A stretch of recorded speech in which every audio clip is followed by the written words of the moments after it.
somebody shorter. Special teams guys. Think of that 49er game. You got guys making plays on special teams that turned the game. Unsung heroes. David Tyree. You need everybody. Everybody who plays. Some guys may not play in every game. Some guys may not play in every series. Particularly like DeAndre. But at some point, they're going to be in foul trouble, and Embiid or Giannis, somebody's destroying them, and they say, let's bring the old dog in, see if he's got anything left, and you might need it might just be an 8-minute spurt, but something like that can change a series. Yeah, there'll be a moment where they need to just throw a body on Embiid to just weigh him down. That's it. That I think that's a great spot for DeAndre, but he hasn't looked good against Embiid this year, which concerns me. But well, look, I don't want to get into a thing about. We'll talk about Philly if and when we see them, but yep. No one's going to stop Embiid. That's you just want to be make it somewhat difficult on him to get his. Right. You want to just detour him a little bit. Then you want him to be a little bit less than what he regularly is. Right. And if that happens, they're in trouble. What do you think of Blake Griffin? Blake is well, one thing I always say is, do these coaches talk to the players? He has not hit 1-3 this year where he hesitates, pump fakes, or dribbles and then shoots it. When he just catches and shoots it, he's pretty solid from there. Yep. But all those it never goes in. Has anybody said to him, "Hey, Blake, you haven't hit one of those"? I wish somebody would pull him aside and just say, "Son, them shits ain't going in, bro. Stop shooting them."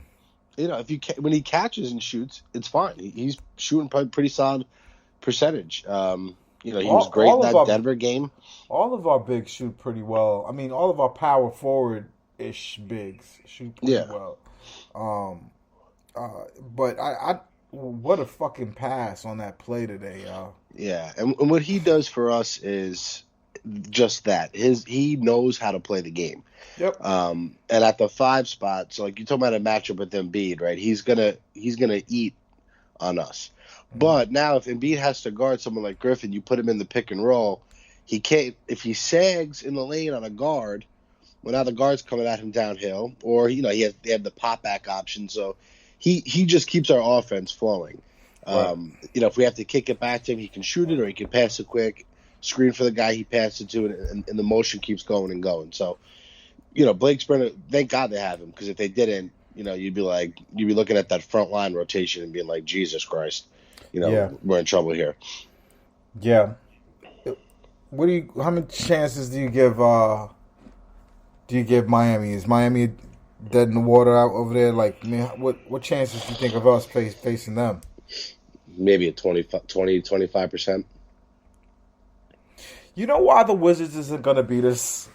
The Wizards aren't going to beat us because Russell Westbrook is going to look at Kevin Durant happy with Kyrie Irving, and he's going to pull an ultimate Russell Westbrook. He's going to do some dumb shit, isn't he? So, I think we would sweep Boston. I think the Wizards could get a game or two against us. You know what? You're right. Which might not even be that bad of a thing, to be honest with you, to have a first-round series that maybe goes an extra game or two than you thought. And, it's just like a little bit of a character-building process. What I'm hoping for is close games in the first 4, but we sweep them. I don't want them putting a lot of miles on KD and Kyrie early on. I want them to be there when we need them to do the heavy lifting. So it's the Sixers. Like, the Sixers is the only team that could beat us. Phillies and their first 2 rounds are going to be pretty favorable matchups for them. Yeah, it's going to be pretty easy for them. I mean, look, I'd prefer to play the Heat because I just don't think they have enough offense to stay up with us. Like, they would be better. Yeah, I'll be rooting for Miami versus Milwaukee. I just don't see it happening. Yeah, nah. The Bucks are about to. The most interesting series in the East will be the Knicks and the Hawks. That's a real good matchup for the league. You know what? It's cute. It's adorable. What? You know, Who you you got got the next? Knicks, and Is Trey Young I mean, healthy? I mean, I don't know. I'm really sure. I haven't paid too much attention. I know he's been playing. I don't know how healthy he is. I guess because of the home court, I'll give it to the Knicks, and I feel like there'll be a lot of Knicks fans down at those games in Atlanta too. Mm. Atlanta has a lot of talent, but their young talent is some of them Right. are just horrible. You can't depend on those dudes. Like you just really just can't depend on like his the way if uh, oh man that the kid who plays shooting guard for them, he's like the prototype wing, modern day wing. He's like 6'10" at the shooting He's about guard. Reddish or Cam the Reddish. redhead kid. No, Reddish. Yeah, He's, that'll be a fun series. I mean, but And you'd assume it'll be on the opposite day of the Nets as well. So like what I don't. So it's like Atlanta versus the Knicks is like a grown up, like a group of kids playing against grown ups. Like the Knicks have some grizzled veterans on their team. Like that team's older than. the Knicks are tough to hate because it's like, what am I going to hate on like Taj Gibson? Like the guy wears rec specs. Like, and what's his name? That guy Alec Burks looks like he's wearing Skechers on the court.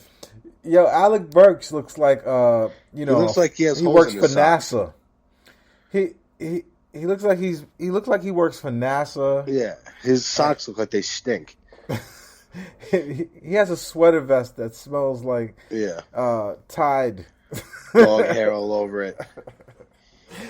So and look, they had a good season, and they can certainly get out of the first round. So it'll be interesting to see that. But man, this is going to be a wild run here, and I've already told myself I'm going to just stay off Twitter during the games because I just can't control myself. No, I just can't.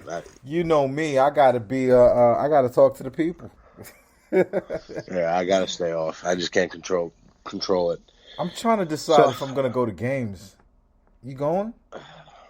I don't want to go if it's 30% full. They've got. I'm not paying $500 to sit in a meal with 3,000 people. You go to the games for the atmosphere, and if our fan base with 3,000 people there, and the ticket demands what they are, you're going to get a lot of casuals. Our diehards aren't going to be there. It's going to be a lame fucking crowd. So I'm really hoping by the second round, they at least get to 50% capacity. Yeah. Yo, Sam is trying to get in. Let me merge him in. All right. I know he's probably hyped. Hold on.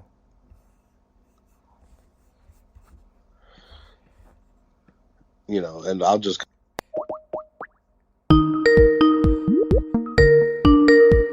Everybody, just bear with me. I'm trying to get it. Sam. Yes, sir. All right, now I gotta figure out how do I get Bam in here. Hold on. Oh, I got it. Here we go. This is Bam.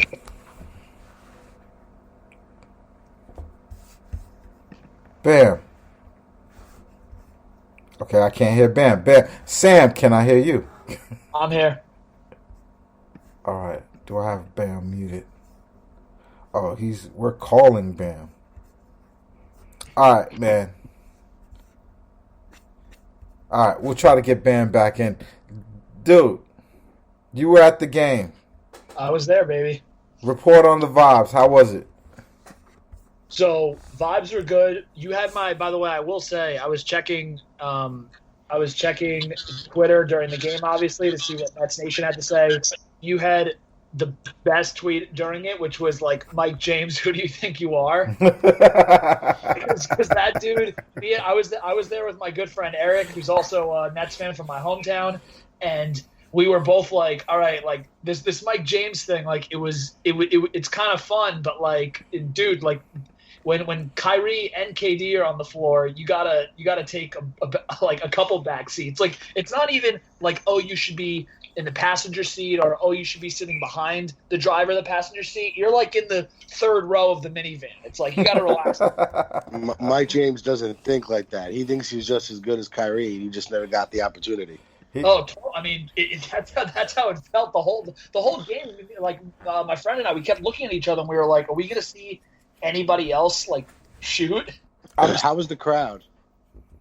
I thought the crowd was good. I mean, look, like it's hard to tell because like I thought that what I was happy about was that I thought the people that were there were Nets fans. Like it wasn't this like hodgepodge of basketball fans / media / like whatever. It was I thought it was like hardcore Nets fans that wanted to be there. I was actually sitting kind of like centerish court in like the high 100s, and so I was sitting right by where Grady and Kustok and Ian Eagle were. We saw Kyrie's dad walk in. He seemed happy. Two of my favorite people on earth were there, which was Alicia Keys and Swizz Beatz, who I love. But yeah, I thought the crowd was good. What I was most happy about, honestly, was that from the first quarter on, it really seemed like they were like, all right, like this isn't going to be one of those letdown games. Like we're getting the 2 seed, and then the game was over 5 minutes in. Yeah, and then we're getting out of here. And I thought Nash playing all the starters in the third quarter was an interesting move. It was clear. Sam. I'm hyped, as you can tell. No. Please be hyped. But I gotta for the people who weren't there with you, I gotta know what it was like to see that play in person. The play of the year. What was that like in person? So, all right. So, full discretion. So, I start a job tomorrow working for a law firm, and on that play, I was watching it happen, and I screamed so loud. And I'm like, I've been at playoff games before, and I've been at MLB playoff games and NBA playoff games, whatever. I was so excited that and I've never lost my voice before, that I reached some level that my friend was making fun of me for the next quarter because my voice was gone. Like I was so amped by it because you're like, no, because first of all, when Mike James gets the ball, you're like, oh great, he's gonna lay it up. Like this epic play is like gonna turn into like Mike James padding his stats. And when he threw it off the backboard to Durant, you're like, oh my God, is he actually going to like do a more selfless play as opposed to just getting his?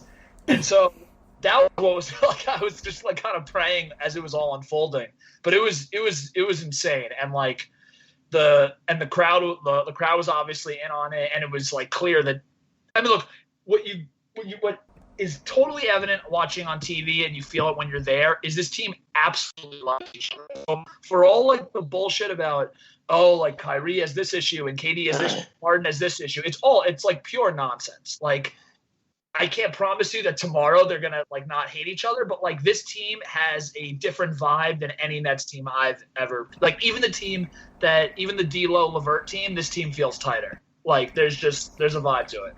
Dude, it's different. Those were like kids just having fun. These are adults, right? And adults that are just so superior to everyone else in basketball. They have a I don't give a fuck attitude like you've never seen before, and I love it. Like watching Harden sitting courtside with shades on, drinking a smoothie is incredible scenes for me. Like I think it's amazing. It's hilarious.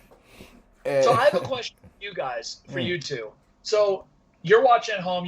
So I've been a little bit off the grid, and I haven't been watching as closely as I was for like the week before that. But is this Mike James thing becoming something that I need to like actually like worry about for the playoffs? Because like as Eve, especially as you know, I am like the #1 Tyler Johnson fan. Think he sets the tone unbelievably well. He works with basically everyone on the team, and I love him as the third guard. And this Mike James thing like actually freaks me out because he's the type of guy that will actually take 2 bad shots, and in a playoff series that can like swing a game if they clank off the backboard and you get 2 quick threes going the other way. Yeah, it's a point guard thing. There's something that I got to stop you. I'm watching the Laker game, and Anthony Davis is limping off the floor. Oh boy. thank you for